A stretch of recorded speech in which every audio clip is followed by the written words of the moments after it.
Her triumphs. I took a group of women that didn't believe in themselves, and I just believed in them. Her trials. I never wanted to go to practice. I was losing a ton of weight. Her story. I just put my faith in God and just trusted the system. Her why. I want people to see what I did and say, oh, that's so awesome. I'm going to be better than that. That would be how I hope that this journey ends. This is Her Why, where we tell the stories from BYU women's sports. Here is your host, Lauren McLean. We're so glad you've joined us for Her Why, where we celebrate the women who make BYU sports great. And joining us now is BYU women's soccer head coach Jennifer Rockwood, getting us ready for year 2 in the Big 12. Thanks so much for being here with me, Coach. Hey, thanks for having me. This is your 30th season. I don't know if you knew that. Mm-hmm. That's amazing. It's a long time, isn't it? An incredible feat as the BYU women's soccer head coach. And since it's been an official sport, but it's technically been 36 years since you started BYU's club soccer. So looking back, did you ever imagine you would still be in this position 30 years later? No. I mean, it's certainly nothing ever I aspired to do while I was in college or kind of, getting ready for my future career. It's just something that happened. I think I was in the right place at the right time. And I kind of feel it was like my calling in life for us to be as successful as we've been and to be here as long as I have. I think that, it was kind of meant to be. And I've been blessed and have so much great help and such amazing student athletes. So it's all just kind of come together, and it goes faster as the older you get, the faster the years go by. And I remember saying that I probably wouldn't be coaching. I can't imagine coaching after 50. And that was, 7-8 years ago. So I guess I'm still in it. Yes. It's got to be meant to be, especially if it's something you weren't aspiring towards, You didn't always want to be a coach. No, I mean, I figured when I was younger that I'd be involved in coaching. I had a chance to coach summer camps when I was a high school student. I mean, I started really early in kind of coaching and having that opportunity to work with young kids and loved doing it. I figured I might be a teacher or maybe a high school coach or something like that. I never aspired to be a professional coach, but then when I had that opportunity, I really did enjoy it. It was it's competitive. It's a challenge. It's surrounded by so many great people, and it's just something that every year I've kind of evaluate and see if it's something I keep doing. Here at BYU, we're on year-to-year contracts, so you literally do kind of establish what you want to do each year, and especially I think since 2012, I've kind of taken it year by year. It's a grind. It's a lot of work. It's certainly a lot of rewards, and who knows? Maybe I've got a few more years left in me. We'll see. Well, you've seen the evolution of the program, and you've been a part of it every step of the way. What's it been like to witness the growth of your team as you've been able to move into a big conference like the Big 12?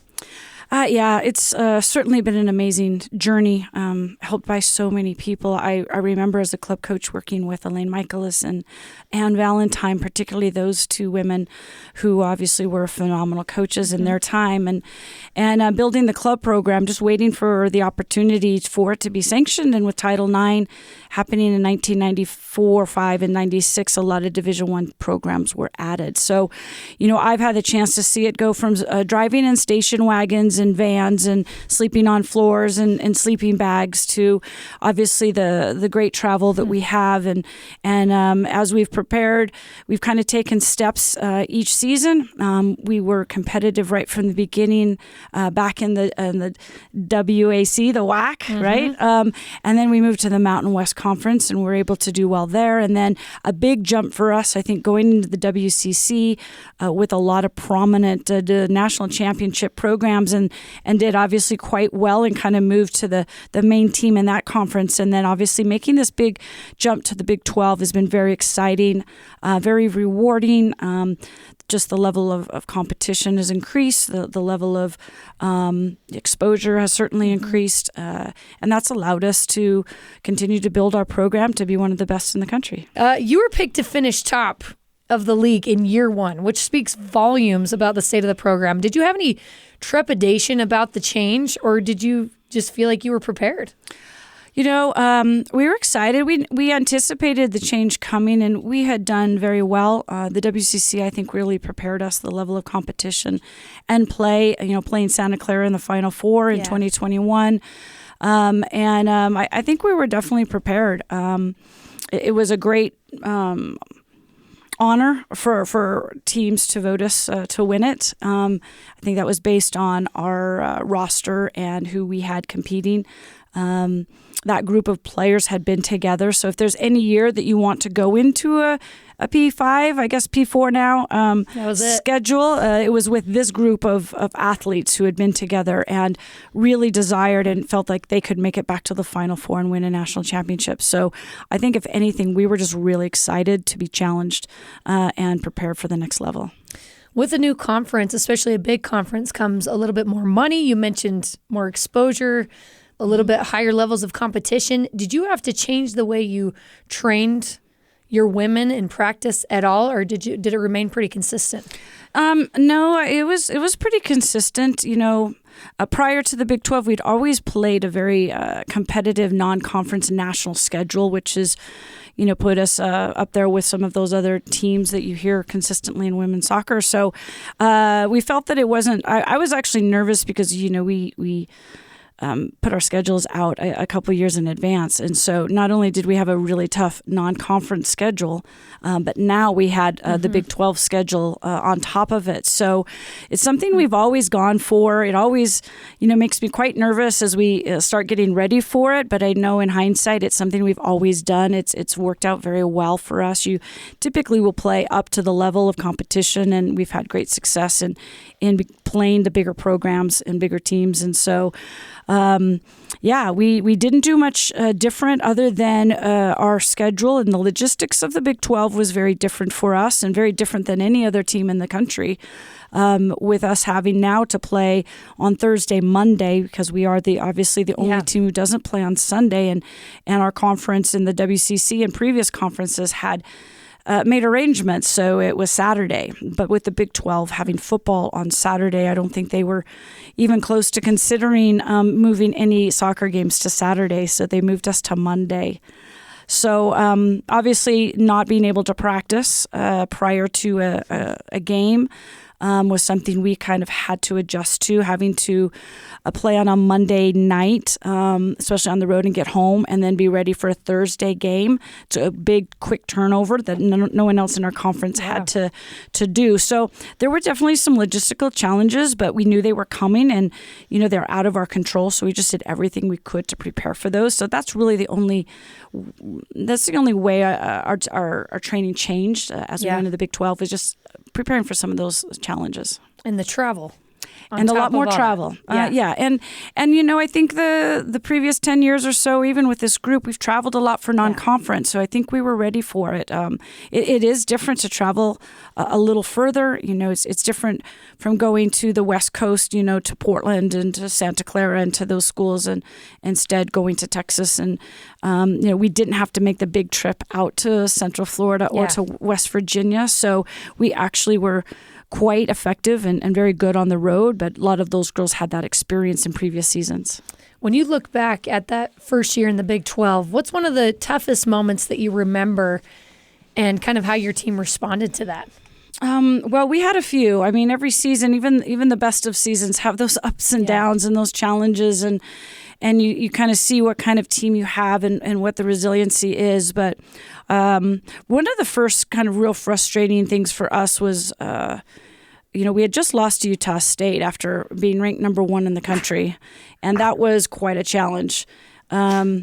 Just dealing with that. They had got us now 2 years in a row. Super frustrating. Yeah. But the girls used it kind of as a reset to start back into the conference play. But what happened is we tied TCU at home, which is a team that is typically a top 10 team these last few years. We knew they would be a huge challenge for us, but felt that we would be able to manage that at home. We played well, but didn't get the result. We got a tie. And that first game that kind of ended up feeling like a loss for us, especially our first Big 12 home match. We played well. We had opportunities to win, and soccer sometimes is cruel that way. Yeah. and then just for them to pick up and just kind of get after it again. So we had 3 ties at home. We were undefeated and won all of our games on the road. And typically Southfield has been our safe place where we really dominate and play well. So just having to go through those ups and downs of those ties, they felt like losses. But I think in the end, they really prepared us to do what we were able to do throughout the NCAA tournament. You mentioned Southfield. BYU has already set 2 attendance records at Southfield and top 15 of regular season crowds in NCAA history, which is incredible. How's the support of the BYU community and fans been during this transition to the Big 12? Because, I mean, you had a ton before. Yeah, it's we are just so fortunate. We have such amazing fans. Southfield is the best place to play in the country, and even those teams who have big fan bases and come play here agree with it being the best place to view women's soccer. We wish we had a few more stands of seats for our fans, or we could maybe cram a few more in. But the support has been amazing with the community, with the soccer community, with BYU and the student body. The Rock was very, very helpful this year and into it. And it's just the girls just love to play, and they really feed off the energy that our fans give us. We were able to sell out, I think, maybe the last 5 or 6 home games, and especially everything during the tournament, which is really unheard of in women's soccer. And so to go out and play in front of those people, to give us that energy. And, you know, we tell the girls all the time before, I mean, there's so many people wanting your success and wanting you to play your very best. And just having that, you know, kind of behind you, I think really helps propel the girls to play beyond even what they were maybe thinking they were capable of. And this is zero offense to the other elite soccer programs in Utah, including the professional ones, but I just hearsay, everyone wants tickets to BYU women's soccer. That's kind of the hot soccer ticket in Utah. Yeah. And that's an incredible thing. We do. We love that. And we don't take it for granted. Yeah. And we thank our fans as much as we can. And we try and get our players to interact as much as we can with our fans. You know, a lot of our fans are younger kids that are looking up to them. We just finished, you know, our 8 sessions of summer camps, and those are some of our biggest fans that are at our games and attend our games, and most all of our players were in those shoes of being young fans at one point, so it builds for recruiting in the future. But it is a hot ticket. I think we've actually sold out most all of the stadium, the grandstand, as season tickets, so I think individual tickets are mostly just general admission now, so it says a lot about the community coming in and supporting our program, supporting our players. We'll have a very young team this year with a lot of new faces that I'm excited for our fans to get to know. We have a great future ahead of us. To wrap up last season, 20 wins, 3 ties, 3 losses to finish the season. How did your team keep that consistency and that strength starting in a new conference, but starting absolutely strong? How did you as a coach just kind of seamlessly make that transition for them? I think everybody recognizes that in sports, that behind the scenes, it's rarely ever seamless. It was a lot of ups and downs and struggles throughout the season, but we know they're coming. And it's how you handle them. There's never a season, even with 20 wins, that you're going to come out with everything being great and rosy, and you've got injuries and some changes that you make in your lineup that aren't fun for some. But I think in general, this group had a ton of experience. We had 11 seniors between COVID, freshman red shirts, injury red shirts, and some church missions. We ended up having these 11 girls who most of them had a lot of minutes and experience in our 2021 national championship game. They were sophomores at that time. So they had been to the Final Four. They knew what it took. We had a really good year the next year. We finished in the top 20, but, we're upset, not I guess upset, but beat by North Carolina at North Carolina. It's hard to win there. Yeah. And so I think that just really, over the summer, the amount of effort and focus that our seniors and led the younger players into this fall season, the expectation was very high. As a coach, I always feel pressure. You know, we expect to win every game, but I wanted more, and our staff wanted more than anything for the seniors to fulfill their dreams and all the work that they've put in to the game and the program. and each other.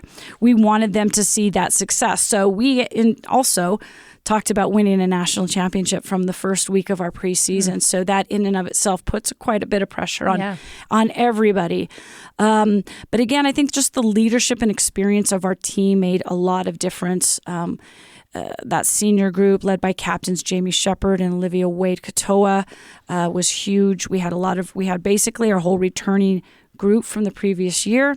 And then the thing that was also very advantageous for us was our bench.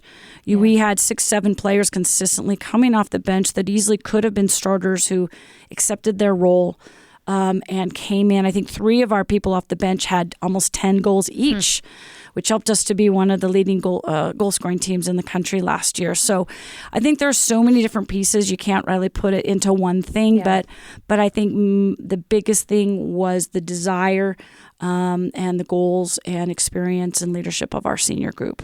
You mentioned pressure that you as coaches put on yourselves, and I'm sure the girls felt. What was going through your mind when you saw BYU was named a number 1 seed in the NCAA tournament for the first time ever? It was just amazing. I mean, just exactly what we wanted to do. That was one of the goals. We know in our sport, to be a 1 or a 2 seed, you're guaranteed an extra home game. And if you're a 1 seed, that means you get the Elite 8 game at home. So we knew that from 2021. And even in the year after that we wanted to be on Southfield in front of our home fans, and that's how we were going to have to do it. So to see that number 1, it showed a lot of respect, I think, from what the team had accomplished, the types of games that we played, not just in the Big 12, but obviously our non-conference schedule and getting that win against UCLA and some other big schools. But I think, being that in that exposure with the Big 12, that certainly helps us. Yeah. It was awesome. And we knew that we were going to be at home, and we just had to keep winning. North Carolina, you mentioned, got the best of you the year before. How would you describe that movie-esque win over North Carolina in the tournament? And have you ever experienced anything like that before? It was obviously truly magical. Everything. You can't even put it into words. It was such an amazing, the lows and highs of the game. It was snowing the whole time. It just was, like I said, magical. Didn't anticipate going down 0-3 at halftime. Certainly, we expected to win that game. We had played them the year before. We didn't feel like they were, had improved a ton, where we knew we were a lot better. And so we expected to win that game. And going down, 1-2-0 in the first few minutes and then going down 3-0, that was hard. But I think some of the experiences that we had in the past and some of those struggles that we went through, the resiliency showed up in the girls, and we just reminded them at halftime that they'd scored 3 goals every game, over 3 goals every game, that they were a leading goal scoring team in the country, that, Carolina was probably going to sit back. Who doesn't with a 3-goal lead? And that just go out there and do what you do. And I think, again, our leaders on the fields were going to go down with a fight for sure. And the energy in the stadium was there's nothing like it. The comeback was unbelievable. It was certainly a highlight of our program, and probably one of the best Division I women's soccer games ever played and captured on TV. We were lucky it was during Thanksgiving. A lot of people home watching the game. Yeah. So not just Cougar Nation, but teams outside of Cougar Nation know who we are. The soccer community watched that game. So it's been fun to go out at recruiting events and have coaches and parents and players of other teams come up and say how magical it truly was. It still gives me the chills when I think about it. It was so amazing. And you ended up falling short to Stanford in the College Cup 2-0. What was that final game like for you after coming so far? It was truly devastating. It really was devastating to go in with all of that expectation. We felt like we knew we were better than Stanford going in. I mean, I don't want to sound arrogant, but the reality is we had played Stanford the year before. We'd watched them again. I don't know that they had grown a ton, but it's Stanford. And Stanford is one of the best programs in the country year in and year out. They have numerous national championships, but we just felt like we were ready for them. And to give up a goal on the first shot of the game, within 2 minutes, it was like, how is this happening? It's something that had impacted us throughout different parts of our season. We thought we had addressed it and made some changes so that it wouldn't happen. But sure enough, it happened. And 2 shots, 2 goals, 2 unbelievable goals. It really hit us. I think at halftime, though, I think we truly believed, just having that experience of coming back from North Carolina, thought we would do it. And the girls played tremendous. I mean, anybody who watched that game, if you didn't watch, the first 4 minutes, you would have been very, very impressed with the way that they played. Really thought we would get it. We had 1 goal called back from an offsides, which wasn't offsides. That's happened to us now in 2 Final Fours, which is mind-boggling. But it was devastating for our seniors just because of everything they had put in over their time at BYU and their career, and they wanted it so badly. We all really wanted it, kind of that first national championship. This definitely was our best team we've had. We've had some amazing teams over the years, but this one was, I think, our best team and our big chance to do it. I don't know how it would have been against Florida State. They were better than ever, but certainly felt like we were due and ready to play in another national championship game. But, Stanford did what they needed to do. They had some special goals, and that's what great players do. When given the time, they make big-time goals, and just wasn't our day. And but it was devastating. I think it was really hard to get over. But those are the ups and downs of athletics, and you got to accept it for what it is. But what a great season looking back overall. Well, sure, everybody would have liked to have won one more game, and there's only one team that ends happy at the end of each season. So exciting. We moved past it to where our players got drafted, and so we were able to celebrate that about a month after. An incredible run. And I like that you mentioned that the draft was so close following that. People know your name. People know your players' names. Just random fans. It's incredible. So with all this spotlight being on your team and the success and the brand, do you have to have conversations with the players of kind of how to handle that? It's probably unique for women's soccer too. Yeah, it is. And I think as I go back to, I think the older kids on our team have kind of lead the way on that. And there was a few times when our seniors had to tell our young girls to just, lower it down a little bit, with everything in social media and such a big part of these young kids' lives. It's something that we want to embrace and showcase our players, but at the same time, not too much. But it is a good amount of pressure, and this is where we'll see that transition into this next fall, where we'll have a lot of players who will have that pressure, but haven't had to deal with it as a significant player. We have players who came off the bench who did great things and trained with them all last year. But dealing with that pressure is certainly an important part and aspect of our success, and how much we put into mental strength training and mindfulness, because it is so much a part of athletics, especially getting to the very top. It's how you manage that pressure, how you manage your confidence and your emotions during those big games. You have some star players returning, Ali Fryer, Lynette Hernez. What do you like about these returning players that you have coming back for this season? Yeah, well, I would love to have Izzy Stratton back, but she's in Mexico right now on a mission. That's right. Another thing you have to deal with. Yes. So Izzy, especially her game against Stanford, really showed what Izzy is capable of playing like. She had an amazing game against Stanford. But yes, she decided right after the season, her and Cameron, we call her Bachi, who played significant minutes for us too, they decided to serve a mission. So they'll miss this season, but we'll be back for 2025. So we will have to build an entire new back line and an entire new midfield. So obviously with Ellie returning, she was going to be set to be our captain, one of our main players, and unfortunately tore her ACL this last spring, so won't be available for this fall. So that was a huge loss for us, for her teammates. She's such a huge presence and just works so hard. She is one of our team captains, so we just told her that she'll have to lead this team in a different way than she anticipated, and going through that will help her lead the team as a player. She'll be even better as a leader and a player next fall. So we do have Allie Fryer returning, obviously as one of our top goal scorers. And then Lynette, who was in goal, did a great job. We might have to rely on Lynette a little bit more this year.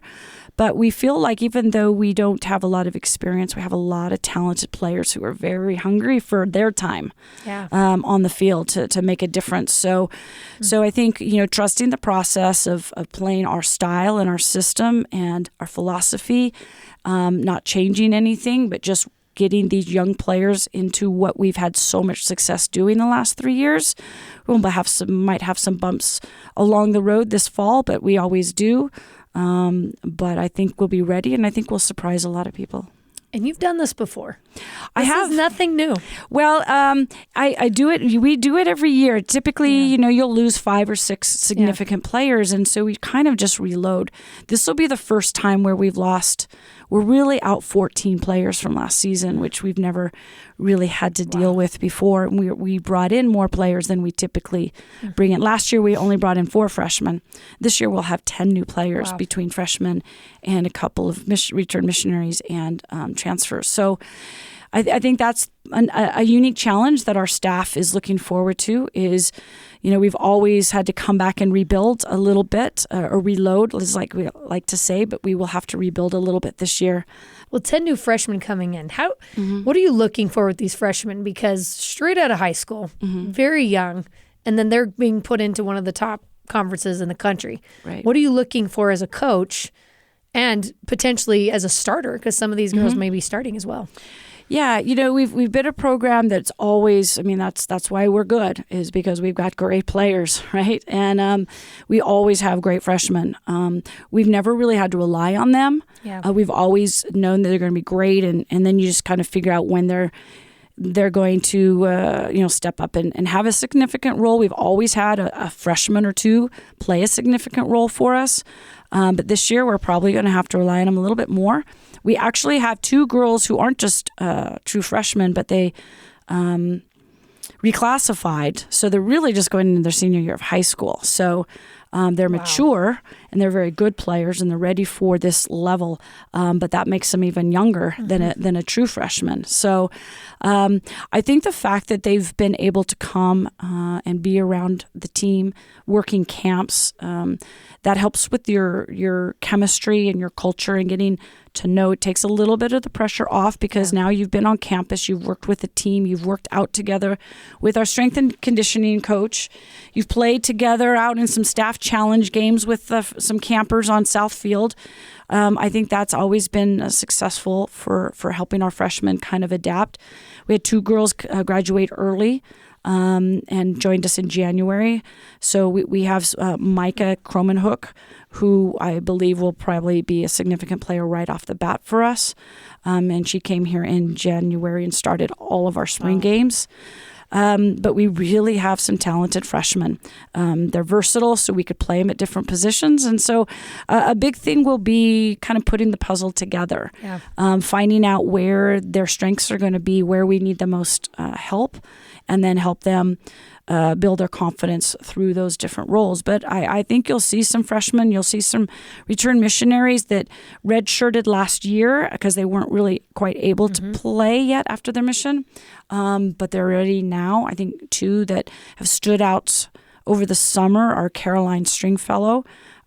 She's a goal scorer, and also Addie Gardner. So those are girls who both played a little bit in 2021 with our number 2 team in the country. Yeah. So, and then they got to train with our group all last fall. So, as I mentioned earlier, we have a lot of players that are ready for their time to be out on the field. So again, I think we have a lot of great pieces, a lot of things to look forward to. It's going to be a ride. It's exciting. Looking forward to enjoying the journey, as we always say. That's right. Enjoy the journey. We're going to take a quick break. When we come back, Coach Rockwood shares her insights on the future of women's athletics and her program. This is Her Why.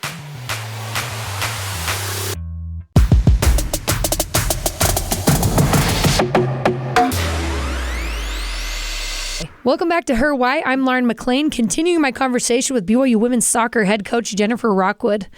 You've coached hundreds of athletes over the years. What do you think are some of the biggest challenges that female athletes face today? Oh, that's a good question. I think there's a lot of things that have changed just even during the time that I've been coaching. I think for the girls that I work with, that I recruit here to BYU, I think dealing with trying to be perfect. These athletes are all such overachievers. They've had so much success and they've worked so hard. So they do expect a lot out of themselves, and they do sometimes expect perfection. And I think dealing with the pressure, the anxiety, and the stress of coming to BYU is even a little bit more of a challenge than even other schools, because the exposure that we have as a church school and the fans, and just all of what BYUtv and radio and all of the support that we get and the exposure that we get is a lot to manage. You have the social pressures at BYU that are different than other schools, that go along with the church and the expectations of the perfection and the social and getting married and all of that. So I think there's just a lot that these girls manage and have to manage while they're here. They have a very tough schedule day to day. I think a lot of people don't realize all the work that goes on behind the scenes for all the athletes here. All of the early mornings, the workouts, the class. I mean, our team does very well academically. In fact, Bella Felino just got recognized as the top student athlete in the Big 12 Conference this last year, and was picked as an Elite 90 Athlete of the Year for the NCAA at our College Cup.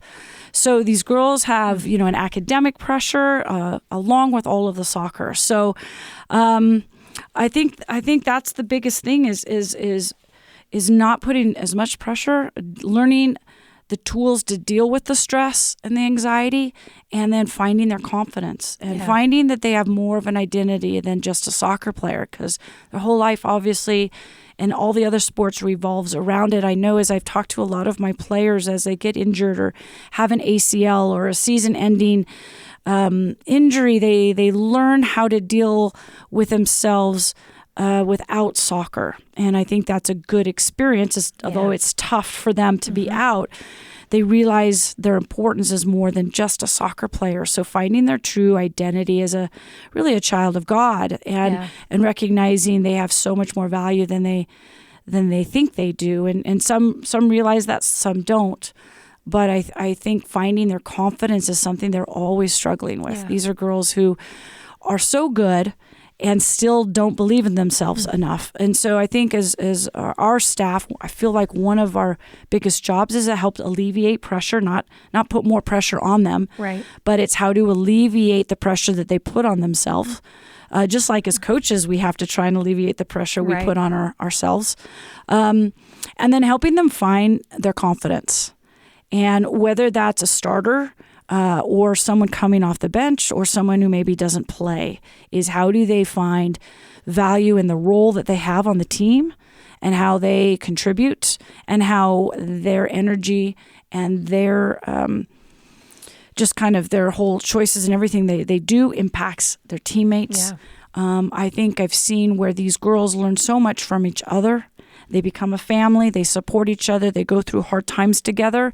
And a lot of that is nothing to do with soccer. Right. It's just personal growth. But yet they have this family surrounded that a lot of students don't get that, And so I think in our team, it's been a blessing for all of them to have this group of women who love and support them through the good times and the bad, whether it's soccer or social or family, or relationships. They're there to support each other, and those are the things that they take, the lifelong lessons that make athletics so unique and so great, and so life-changing.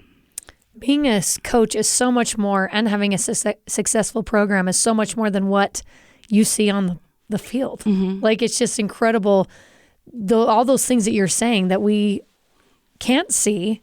You're dealing with so many emotions and different personalities. And just an incredible amount of pressure on you coaches. But luckily, you have a great team. I do. Of people to help. I have an amazing group, amazing staff that's been with me for a long time now, and I couldn't do what I do without them. I definitely would have been retired quite a long time ago if I didn't have this much support with Brent Anderson, Steve Magleby, Tasha Bell, and Rachel Jorgensen. They make my job so much easier for me. They're so capable. All of them could be head coaches at Division I at other places. I'm very fortunate that they've chosen to stay here to help our program and to continue to build our program. They have a huge impact on all of the players. I think we bring so many different strengths, and what I lack in certain areas, they can pick up that, and vice versa. And we have so many people supporting our program with our academic people, our equipment manager, our trainers. Again, some people just see the product out on the field and they don't realize, and that's what makes it so fun to be involved in athletics, is the amount of people that it takes to make it all happen, to just put one game on at South Field where those girls can go out and live their dream and play the game they love. There's a lot of people that work hard to make it all happen, and so I'm surrounded by an amazing group of people that let me still not get too crazy and keep me grounded in what I do, and certainly help the girls in so many different ways. But it is so much more about the X's and the O's of putting the product out there. And all of those other things are things we are dealing with on a daily basis with 31 girls. So it is a handful, it is a grind, but it certainly has proven to be well worth it. It's incredible. And you've seen women's athletics rise throughout these 36 years. How would you describe what it's been like being a part of that, being able to watch it? It's just been very, very exciting to just watch how it's changed, to see how these young girls have come in more prepared and trained. They're getting better coaching and better opportunities at a younger age. It's just amazing how good these freshmen every year keep getting the exposure, especially now with the streaming, with ESPN Plus for our conference, so all of our games can really be watched. We miss that we can't put it on BYUtv because their production is better than anything else out there. So we miss that, but they still do a lot of the games and then stream it on ESPN. And so there's just a lot more exposure, and I think there's more girls out there playing because of the opportunity and because of they can see what's going on at the collegiate level, and now there's a professional level. And our sport has always been very well known with our women's national team over all these years because they have been the best in the world. So it's been fun. It's been fun to follow this basketball sensation of Caitlin Clark and how that's turned everybody on. It's been fun to watch University of Oklahoma softball do what they've done in the last few years and all of the exposure they're getting. So wow, women's athletics has grown so much, and I think people are now appreciating the women athletes more and really loving what they're doing. You're one of the few female head coaches in the Big 12. Only 4 out of 14 teams have women in this role. Do you see a trend more towards women taking on coaching positions in collegiate soccer and just in collegiate athletics? I think we saw the trend coming up about 10 years ago, even 5 years ago. But to be honest, the trend is definitely going down. I think there might be more involved at the assistant level, but I don't think there's as many taking that jump to the head coaching position. It's just, I don't know, it's hard. It's hard, and I know a lot of friends who have families. It's very challenging because it's not a job that you can just leave. It is a 24/7, 365 type of job that's hard to balance especially with recruiting and how that's changing and how it's changed with the portal and NILs. It's just become kind of more all there, all consuming. And I think that finding a life balance has been hard for women who are trying to, take care of their families. And like I said, at the head coaching, you're not seeing as much. I think there's still a lot of women involved at the assistance level. Right. But I think in our sport, as I've noticed for sure in the last 3 to 5 years, I think there's fewer women And I know a lot of them around my age have been retiring and stepping away from it. You could have gone to quite a few different schools, taken over their programs, but you decided to stick with BYU and continue to develop this program. Mm-hmm. Why have you continuously made that decision? I think I have such a love of BYU and what it stands for, and the importance it plays in student athletes' lives. I don't think I'd maybe get that at other places. I know for sure I wouldn't be able to recruit the type of outstanding young women that I get to recruit and be around with. I mean, if you're going to be with them all day and all weekends and all summer, you want good kids. And I think that I get to recruit an unbelievable young woman to come, and they're kids that aren't just fantastic soccer players, but they're just good people. They are coming to BYU not just because of soccer, not because of me, but they're coming because of the church involvement here. And they have strong testimonies. They want to be an environment that is going to help them become their best in so many ways. And I think with the church involvement, that makes all the difference. I just believe strongly in BYU's values and what it brings and what it can teach and how young people can grow. And I just really have never had a desire to coach at other places. I've thought about it a little bit, as most coaches do here, when you're talking about what you could make somewhere else or what nice facilities you could have. But ultimately, those aren't the most important things. And I just have always known that if I wasn't going to be in coaching, if I was going to stay in coaching, I wouldn't be coaching anywhere else. It's here or not. At least that's how it's been throughout my career. I love BYU. I love everything about it. I think that it just gives all of us such a great place to be. Well, at this point, you are BYU women's soccer. It would just not be the same without you. I'm still convinced the field's going to be named after you one day. You've been able to see a lot of your players go professionally. You had 5 of your players selected the 2024 National Women's Soccer League draft. What was it like to witness 5 of your players getting that honor? Yeah, that was really mind-blowing. We didn't know what to expect. You know, we've had players in the league. We've had as many as 3 girls at different times drafted into the league. Obviously, we knew we had some really special seniors that had a lot of experience. I had talked to all the NWSL coaches about these girls going into the draft, but sometimes you just never know what's going to happen. I felt like we could have 5 or 6, or we could have 1 or 2. But the opportunity to be there with them and their families, and they did such a great job of it. I was just so proud of them, so proud of what they've accomplished, so proud of our program. But to have 5 girls drafted was just truly amazing. Just so happy for them. Is that accolade something that when you go out recruiting? Here's what's so interesting about BYU. Most of these programs know you. They know what you've done. But is that something you use as a tool? Like, look how many we have sent to this professional level that have come through this program. I don't know that we kind of hit on it a lot, but what we'll say is, look, if you have the desire to play at the next level, there's certainly an avenue for you to achieve that goal. We have a lot of players over the past really 5 or 6 years who could have been first or second round draft picks, and just that wasn't the direction they wanted to go, and great for them. And so we just tell girls that, if that's something you really want to do, we've proven it. Obviously, we just had 5, and they just added Ellie Boren to the Royals, so that makes 6 of those girls, plus Rachel and Lava are playing professionally now. So most of our seniors are playing, and so that sets a great example. So it's there.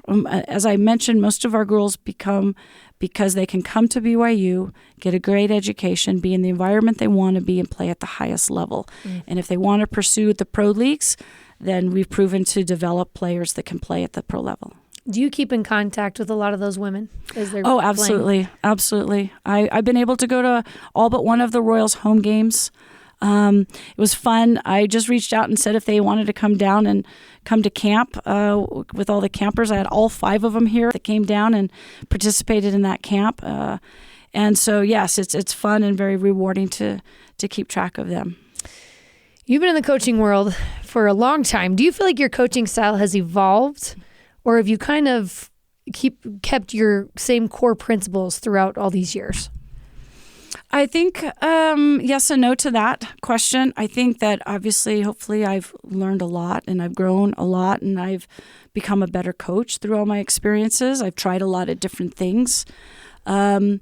But I think the similar style, as far as us trying to control the controllables, we have control over our fitness and how hard we work on the field. That's something that we've always done. So we press. We love to attack. We love to score goals.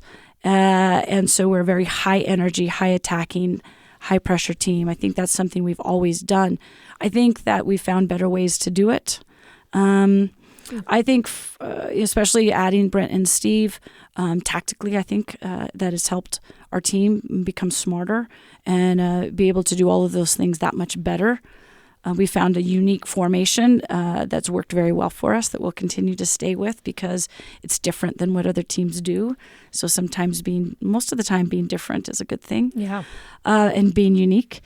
I think personally I've changed as I've grown up. When I was young, I was coaching girls that were only a few years younger than me.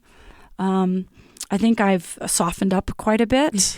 I think I've learned to pick my battles, not let everything make me mad. As coaches, like you go into the day and you never know what phone call you're gonna get or what you're gonna hear, and I've learned to know that things are gonna happen, and just learning to go with the flow a little bit better. Hopefully, I've lightened up that way a little bit. I've tried to be a lot more approachable. I think just with my position and being around, my players are nervous to talk to me. That's part of the title. Yeah. So I've tried to intentionally reach out and have some better communication and better relationships with the players. I think that's one thing as coaches, you kind of want to have a good relationship, but there's that fine line. And so when I was a young coach, I made that line very big. Yeah. I was not their friend. Yeah. I was their coach. But at the same time, I think all of us want to know that we're cared for, whether we're playing or not. So I think that's something as a staff we hope to do, is to make sure the girls know that how important they are and how much we want them to be successful, that not everyone's going to play, not everyone's going to start, but we brought them here for a reason. We value them, and we want to do everything we can to help them. So I think I've softened up a little bit, and I think I've realized more of what's important. Yeah. And that's allowed us to win even more than ever. Yeah. We've always won a lot of games. We've always been a top 25 team, but I feel like I've hopefully gotten better, and that's because my assistants have helped me get better.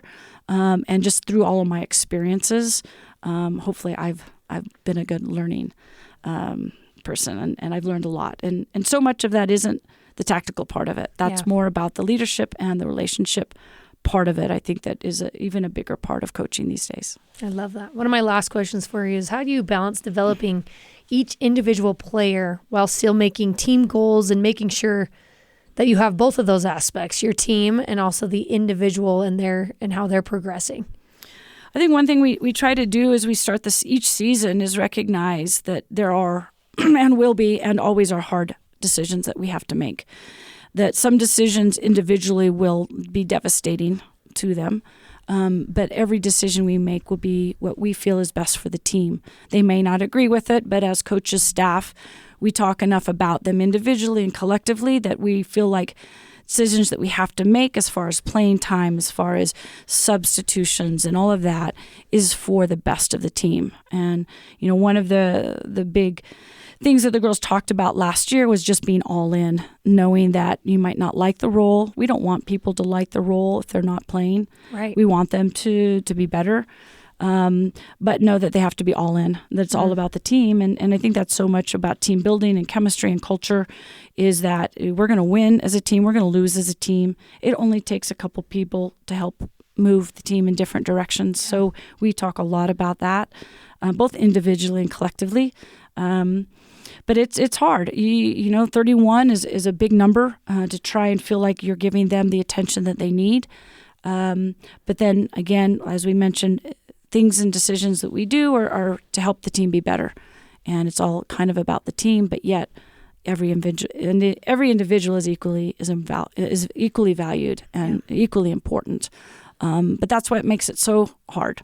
Yeah. And that's why it becomes very emotionally and mentally, that more so than physically exhausting, is because you worry about the girls and you worry about how the decisions you're going to make is going to impact their lives. And that goes as far as recruiting. We have kids who have dreamed their whole life to come to BYU, and we can only have so many kids here. We put over 1,000, 2,000 girls at our camps each summer, all of them wanting to come play. And 4 to 5 to 6 girls each year. So that makes it hard too. But again, we make those decisions trying to get the best kids here that will fit best to the program. I'm surprised you look so good. I'm surprised you don't look 85 years old at this point with all that going on. Well, thank you. I always say the girls keep you young. They're a lot of fun. That's they true. have a ton of energy, and they keep me young. They keep me young. So I think there's a balance, but I try and stay young. I'm not hip. I've never been hip or cool, but they make me laugh. And they're fun to be around.